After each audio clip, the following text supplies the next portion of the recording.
Africanized bees. He was allergic to bees. He went out to salvage aluminum off of a trailer that was about 17 miles out in the middle of the Everglades. I think from what I understood, the report said he drank a couple beers that was going to help him out because he was allergic to the bees. Used a backhoe, knew the bees were in the gas tank of the old trailer, upset the bees, they stung him. So was it, Darwin's theory of getting somebody out of the gene pool, or was it Africanized bees that took care of him? He shouldn't have been disturbing the bees trying to get the aluminum. So this is backside of an air conditioner, same thing. And the pesticide guys know now that the foam that they're using, once you get it in there, it's I forget the name, it's a protein foam that actually goes into there, has the pesticide in, does a real good job of wiping out a hive of bees. Doesn't matter if it's European or African, but it does a good job. If you go around your house, you've got to also look for not only, you got to educate the person on the temperature they should be walking around. If you went out at 35 degrees because you think, okay, bees will be flying, you're going to find out the bees are staying inside. You've got to talk to the general public and say, go out at, above 65 degrees to look for bees. This person actually went out and found out that he had a barbecue grill packed full of honeybees, and they've been there a while because it doesn't get that color overnight. There's your free hanging swarms under the trailer.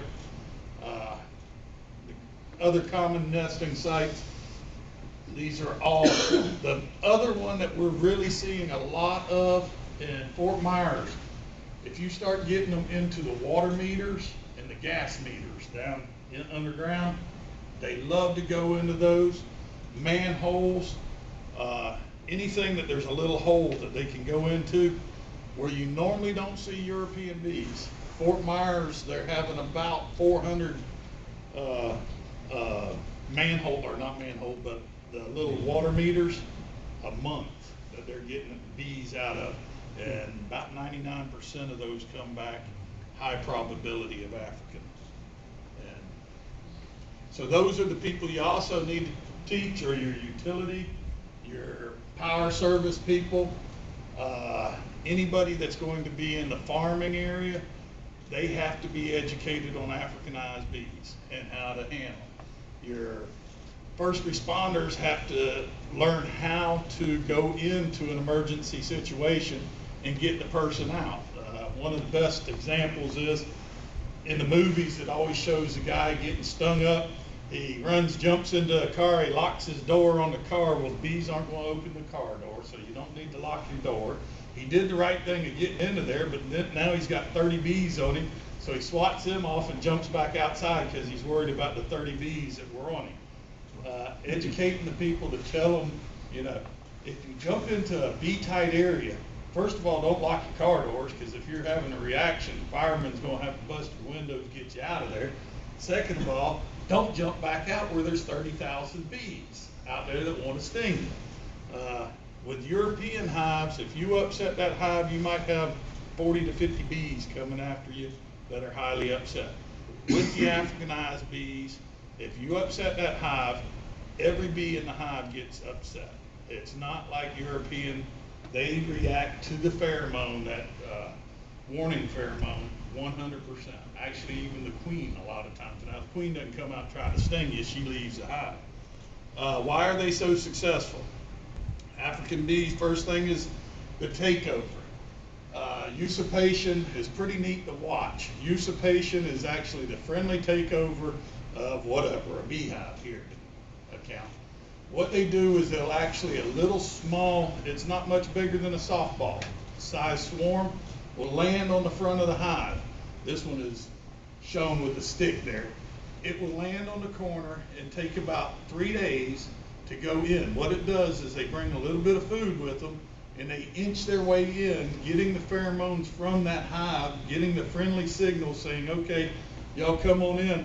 After they get there for a while, they'll then bring their queen in, run the queen out of the hive or kill her off, and take over that hive. 6 weeks later, you've got an Africanized hive of bees or African bees in there because of the age of the bees they take over.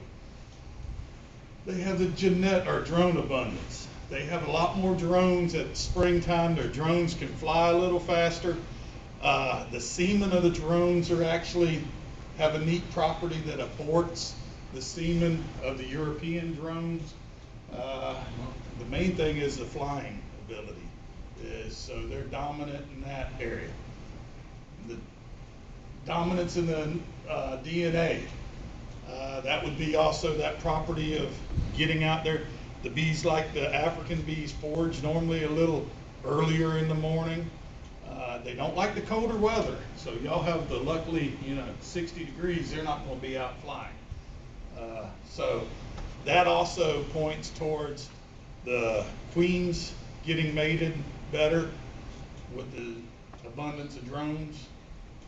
Their swarming tendencies. You think about European bees, most of y'all look for swarms in springtime.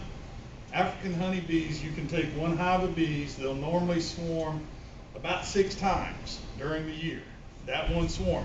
But the swarms that come out of it, because they swarm at 30,000 bees in a colony, so they've split to 15, it takes them about 8 weeks to swarm again.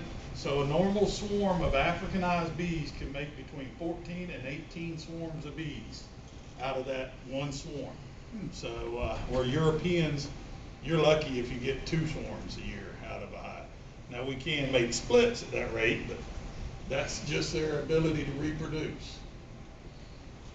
Pest resistant. They're not resistant in the sense that if the varroa mites are on the bees, that they're resistant to the viruses that they actually bring on. What it is Africanized bee, actually, because its brood time is about a day shorter than our European honeybees, it does not allow the varroa mite long enough reproduction in the cell, so it's resistant to that. There are some possibility that they're showing that resistance to tracheal mites too. That may also be because we've got European honeybees that are very resistant to tracheal mites. That's the main thing on that. And the other one is they're resistant to small hive beetle because they've lived with it so long. At-risk groups. Your animals definitely are. We've had the horses. We had 12 horses killed down in South Florida. Dogs, anything that's tethered, anything that's corralled. The African bee and European bees don't like horses that are corralled and kicking and swatting with their tails, swishing. But the African bees, once you upset the bees, they don't calm down like European bees. European bees, 4 or 5 hours later, you can go back to a hive, they're fairly docile. African bees, you go back 4 hours later, they're going to meet you again. They're normally it takes a day to 2 days for that colony to settle down. The other at-risk, tractor operators, any farm vehicle that vibrates, the farmer that has equipment laying around, your irrigation pipes, anything where bees could go in and hide or build nests, that's going to be an excellent place for them. The elderly are always your young kids because, first of all, we like to throw rocks at anything we want to get upset. The elderly because they can't run away from them as fast. If you think about European honeybees, you get into the brush line or 40, 50 yards away from them, they normally stop following you. African bees, about a quarter mile, they'll keep following you. If you jump into the water, you're going to have to hold your breath for about 4 to 6 hours if you jump in there early. Bees being able to smell better than the bloodhound, those bees will sit there, the African bees that are upset, you're putting off the smells that they can smell through the water, they'll sit there and hover over you. They've had instances in Africa and in South America where people did just that, jump into the water, they try to get back out, 2 or 3 minutes later, the bees meet them. They have to keep diving back under.